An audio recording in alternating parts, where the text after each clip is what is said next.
Vamos tentar desenhar o time, o provável time do Atlético para a estreia do Campeonato Brasileiro aqui. Santos, por enquanto, Benavides, Carlos Teran e Arthur Dias, Steven Mendonça, Filipinho, Juan Porticha, Bruno Zapelli, Lucas Esquivel. E aí a gente vai ter na frente Julimar e Viveiros. Um time muito próximo ao time que derrotou o América e chegou na primeira divisão depois de uma Série B de tantos altos e baixos. Principalmente ali, se a gente for pegar o primeiro turno do campeonato, o segundo turno do campeonato, são campeonatos basicamente opostos para o nosso Furacão. Eu não vejo isso como um problema. Eu vejo isso como um motivo a ser comemorado. Volto a dizer, em nenhum momento eu neguei a necessidade do Atlético de ter bons reforços para a temporada que vem. Eu acho que o caminho do Furacão para 2026 passa sim por uma janela assertiva. Mas o que eu tô aqui pra gente trocar uma ideia, pra gente conversar, pra gente repercutir melhor, é principalmente o fato de uma continuidade estar sendo vista com maus olhos. Cara, continuidade no futebol é tudo. E aí a gente volta para a temporada de 2025 e a gente entende qual foi o melhor momento do Atlético na temporada, pelo menos na minha visão. Foi a reta final da temporada, onde a gente conseguiu desfrutar dessa continuidade para tentar ser a melhor versão possível do Atlético. E de verdade, para conseguir ser a melhor versão possível do Atlético, mais equilibrada, com os setores conversando entre si, se a gente estivesse fazendo um mercado de uma grande ruptura, se a gente estivesse fazendo um mercado de um grande cenário de quebra ali de tudo que a gente construiu na temporada passada, de verdade, eu não estaria vendo como ousadia. Até porque um mercado de ruptura não seria um mercado que impactaria a Série A do futebol brasileiro, porque o Atlético não tem condição financeira disso. Então seria muito mais trazer outros jogadores que não participaram do início de processo da montagem de uma equipe e pensar só na mudança, pela tentativa de ter peças novas.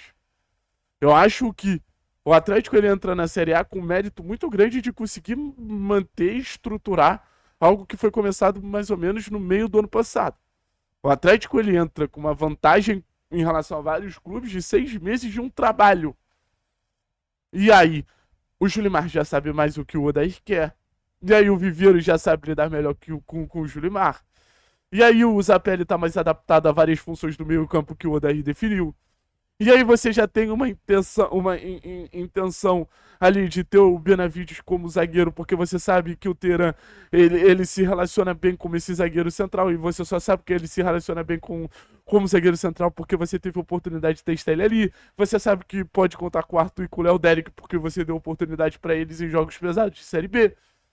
Olha quanta coisa o caminho foi apresentando pra gente. Olha quanta coisa a gente foi conseguindo se estruturar, a gente foi conseguindo se bancar ao longo desse trajeto que a gente teve até agora com o Odair.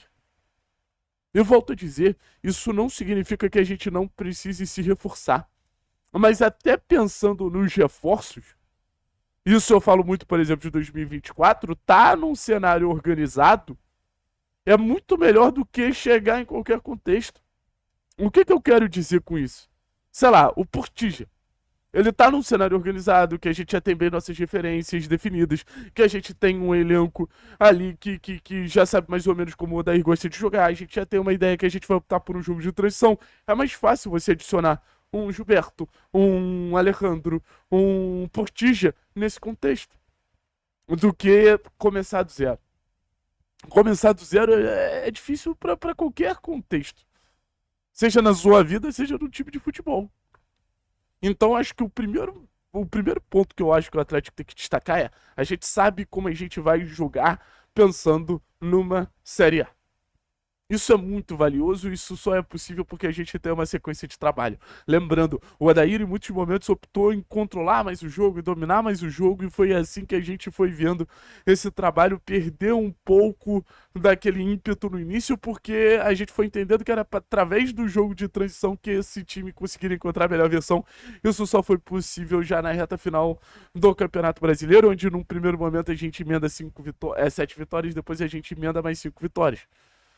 Então, definir o jogo de transição, pra mim, assim, é algo que nenhum reforço conseguiria possibilitar. Só o tempo conseguiria possibilitar, só o tempo de trabalho conseguiria possibilitar. Aí você tem, como eu falei, várias decisões que o tempo nos beneficiou. Mas mais do que isso, esses caras eles chegam com uma bagagem pra Série A. E eu acho que eles só chegam com uma bagagem porque eles estavam trabalhando juntos. E aí a gente começa a pensar. Pô, por exemplo, o fato da gente ter uma zaga jogando com 3 zagueiros. E, pô, você ter o Teran ali construindo uma trajetória muito legal, que agora a gente já sabe que a gente pode olhar pro Teran e falar que é um zagueiro que muda nível de zaga, sim.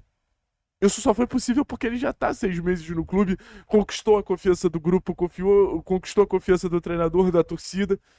E agora a gente sabe da imposição física do Teran, e agora a gente sabe da capacidade de ganhar duelos do Teran, agora a gente sabe da capacidade de coletivamente a zaga ser muito mais coordenada com a presença do Carlos Teran. Então olha quanta coisa a gente foi adquirindo com o Teran com o tempo. O Zapelli se tornou volante. E não necessariamente entendendo que o Zapelli vai ser volante, mas entendendo os mecanismos que fazem o Zapelli se tornar uma peça importante dentro da ideia de jogo do Odair. O Zapelli é o cara o Zapelli é o cara do passe longo, o Zapelli é o cara do passe em profundidade, o Zapelli é o cara dessa bola lançada. Algo que o Zapelli jogando entre linhas em 23 e 24 não conseguiu fazer. Olha como o Zapelli evoluiu, adquiriu coisas ao jogo dele. O Julimar sai de uma faixa lateral do campo, do ponta do 1 contra 1 e começa a se tornar mais um segundo atacante, mais criativo, com uma banca maior para poder potencializar ali os companheiros no entorno dele, o coletivo no entorno dele, principalmente falando de Kevin Viveiros. Então, cara, assim, sendo bem sincero com vocês, é muita coisa que muda a partir do contexto que a gente ganha ao conseguir dar continuidade a um trabalho. 2024 a gente cai muito por rupturas. 2025 a gente consegue para 2025 para 2026. A gente consegue manter o treinador, a gente consegue manter uma ideia de jogo, a gente consegue manter a maioria do grupo. Acho que o Atlético está muito mais perto do sucesso do que se fizesse um mercado lotado. E talvez esse time ele precise de um tempo para se adaptar na Série A. Não seria um cenário muito fora da curva, não seria um cenário que fugiria do óbvio a gente ter que ver o Atlético se adaptando a um contexto de Série A, sabe? É bem diferente, realmente. Tanto questão de nível quanto questão de dinâmica de jogo.